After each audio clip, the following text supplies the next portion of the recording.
Welcome to r/Tales from Tech Support, where we get to have a little chuckle at the technologically disadvantaged, like me. I'm Uncle Reddit, and have I got a story for you. Well, hey everyone, welcome back to the channel. I've been messaging all morning back and forth with one of my Swedish viewers. It's been really pleasant. We have a few interests in common, and he also does some YouTube stuff and video stuff, and it's been pretty cool talking about gear and, workflow and things like that. So, yeah, feel free to reach out, if you got any questions or tips, tricks, suggestions, whatever. I'm always willing to listen. Sometimes it doesn't always work for my situation, but hey, it never hurts to listen and pick up what I can. You don't have to report this. Today I've returned with another story. This one is on the shorter side, though. The cast for this one is me, your humble narrator and the hero of this anime. User, the brilliant mind who tried to beat the system. Our story begins on a Thursday morning, and I happen to get a fairly routine call that it should have been an easy fix. Keyword should have. The call goes as follows. Me, service desk, my name is Eon Thief, can I have your employee ID number? User provides ID. Me, alright sir, how can I help you today? User, my Teams isn't working, I'm getting an error message. Me, alright, that's definitely something I can get fixed for you, can I have your 1098 number? What we call the assigned local IP of their computers is the 1098 number, to simplify what we're asking for. Me, okay sir, can you show me the issue just so I can see if I can make sure we're on the same page? User, of course. He proceeds to pull up Teams, and sure enough, he had the error I was expecting. This error is very common and insanely easy to fix on top of that. The fix involves going into Windows settings and removing and re-adding the work/school account. As I do this, I notice a personal account on the machine. This, of course, is a big no-no, so I go ahead and remove it. Not but a few seconds after removing it, the user begins to scold me. User, why did you not ask before removing that account? Me, because it's a personal account and doesn't need to be on this computer, sir, per our security policy. User, but you didn't ask me why it was there in the first place. Me, as I mentioned, sir, it's against our security policy regardless of your reason, but I do have to ask, why? User, I use it for work purposes if the system goes down. Me, kinda shocked. Can you repeat that? User, I use the personal account that you deleted so rudely for work if the system goes down so I can keep working. Oh my god. Now I was shocked by how confident this person was that he was, like he thought he was playing 5D chess in the year 3021 or something. Unfortunately for him, I really enjoy when users are overconfident about fixes they try, because I really love destroying that confidence. Me, as I said, sir, you can't have that personal account on your device for security reasons. Now that I know that you've been using said personal account for work purposes, I'll have to inform your supervisor. User, playing it cool. Nah, you don't have to tell my manager. Me, unfortunately, sir, I do. You've been breaking security protocol by using that personal account for work purposes. Regardless of any data sent using that email, it still flies in the face of the security policies set by insert company name here. User, still trying to play it cool. Well, if you have to tell them, then do it. I know I'm in the right here. The call ends after I get the user's issue resolved. I then got all the necessary information and forwarded it through all the proper channels. Unfortunately, I don't know what happened to the user. If I had to guess, I'd say a very light slap on the wrist and a don't do that again. Oh man, I would love to know a conclusion to this. OP, if you ever watch my channel at all, and you get an update on that, I would love to hear about it. I'll try to keep an eye on that thread too. It is amazing to me how confident some people can get, They do totally the wrong thing. Drivers, for instance. Just driving to work. Somebody could come the wrong way, around a roundabout, cut everybody off, and look at them like they're all in the wrong.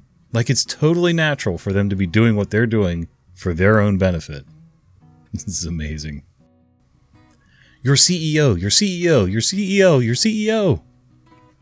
This is possibly the most underdeveloped customer I've ever seen. I feel like this could be a supervillain origin story or the start of an anti-tech support Batman. I'm surprised this individual can function in society at all.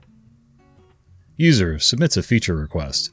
Customer support explains how the existing functionality works. User is unhappy.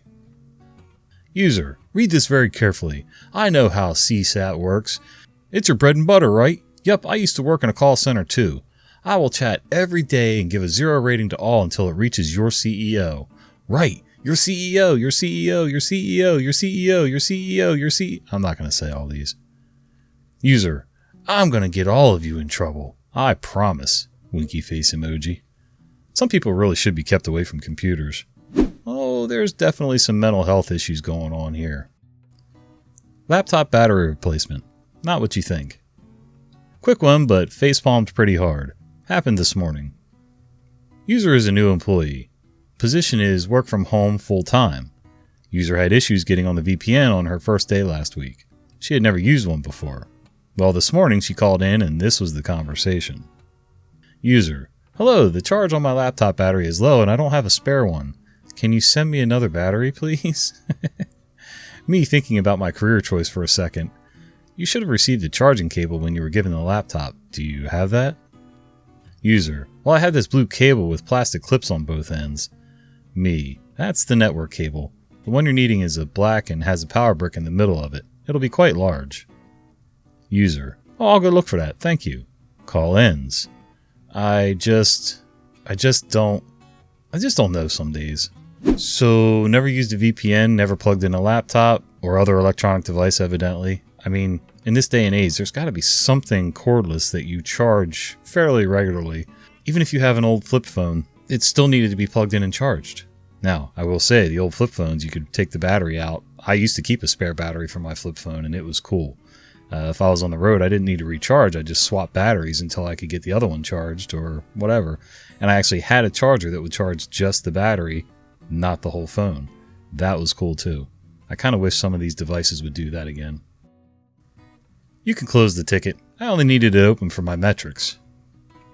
A few years ago, I was working at a company that was trying to adopt the learn methodology of working. Unfortunately, due to company culture, it led to a lot of finger pointing and teams trying to justify inefficiency by blaming others. We had been wondering for a while why a particular team tended to have a lot more calls and tickets to the IT service desk. The calls were often for issues that would fix themselves.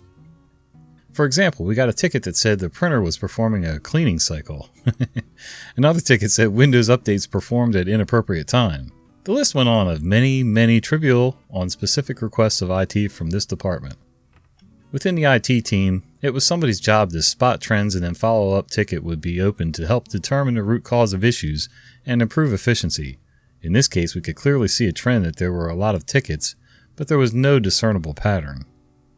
On an off chance that maybe a wireless access point was failing in that area, our team followed up with some of the tickets that complained of general slowness, the network being down, or the page won't load. The usual answer was that it just works now and thank you for your time, but you can close the ticket. One person, however, was very honest and said, "You can close the ticket. I only needed to open it for my metrics." I replied, "Wouldn't it be better to fix the problem so you wouldn't have lost the productivity?" The person replied, "The computer really wasn't that slow that you needed to do anything." So I ended the call and the next day had lunch with some of my friends in that department to get the real scoop. Apparently, since the push towards learn methodology and efficient had come into being, there was a bonus being offered if you could meet certain unrealistic productivity goals.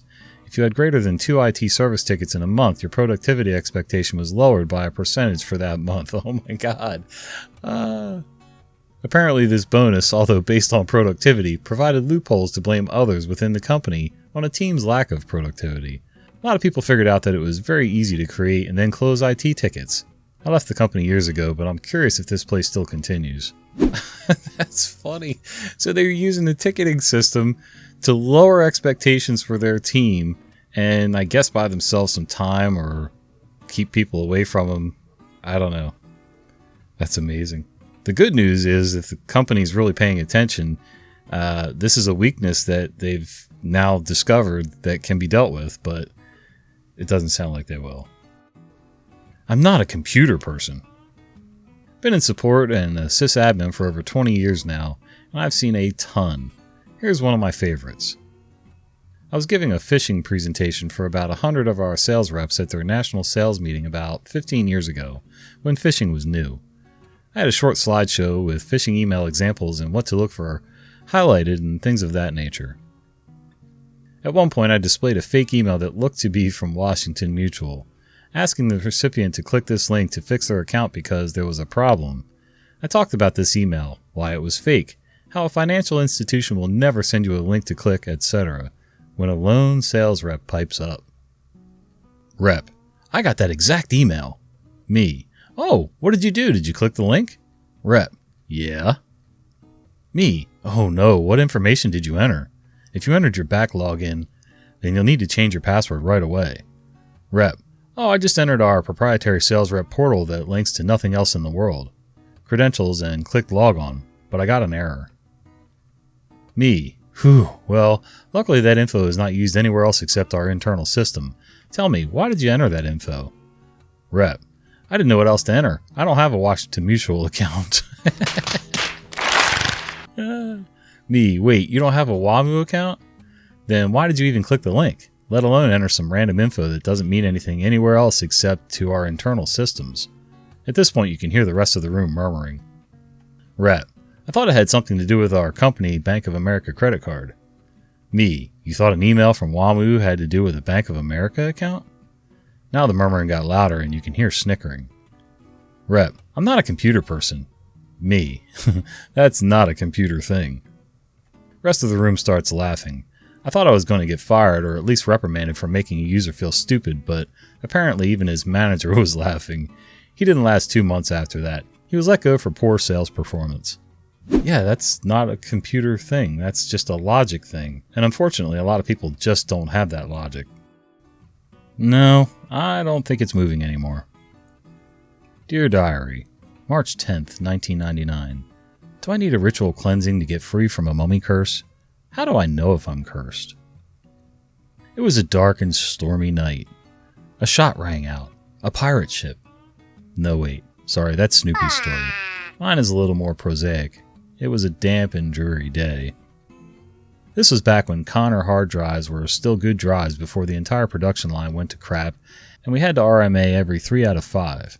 It got so bad we would save an image of the customer's drive before they picked it up so we could restore to a new drive when it failed. Customer, nice lady, brings in a beige box PC and wants us to install a second hard drive and also upgrade the modem to a 28.8K generic internal Win modem. Great, no big deal. Into the queue it goes. It's been a quiet week, only 6 or so on the bench and another half dozen pending. Sometimes when slow we might juggle the queue based on EJL, estimated job length, instead of TOA, time of arrival. This job is about as quick as you could get. Install the modem, drivers, and hard drive, then test it. I tell Tech 1, a newer kid just out of high school, to slot it into the number 2 spot in the queue. Mid-morning the following day, we have about 9 machines in the queue, but the bench is full with machines doing stuff, diagnostics, OS install, etc.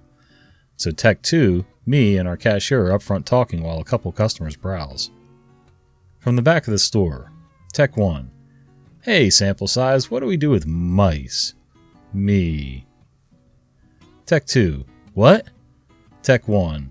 I've got a mouse here and I don't know what to do with it. Tech 2 and I look at each other. Quick game of psychic rock, paper, scissors. And I win, but then he throws the I've got seniority head nod, so I lose. I can't respond to Tech 1 the way I want because of customers, so I'm walking towards the back. Me. Well, is it working?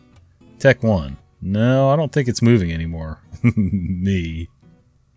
Tech 1 has a flashlight and is peering into an open vertical mini ATX form factor case.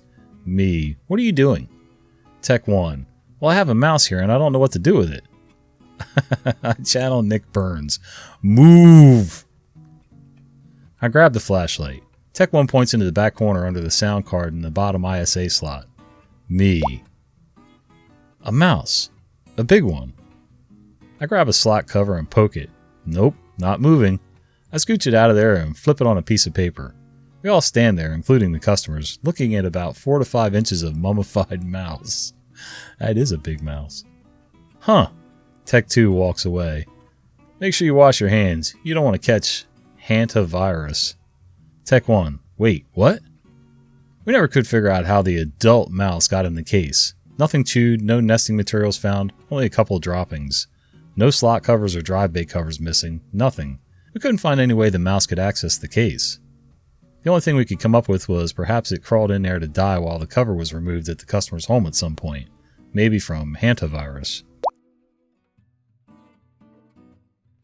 Well, if it was actually mummified and there was no nesting materials and all that, it could have happened at the factory where it was, put together and finalized and the case closed up. I mean, I found bugs inside of cases that really couldn't make it into where they got to except for where they came from, which, I don't know, it's a little strange. You would think it would be a little cleaner environment than that, but maybe. Or maybe somebody found a mouse and stuffed it in there before it came off the line. And if you enjoyed this video, do me a favor. Click the one right here on the screen. I think you'll enjoy that one too. See ya.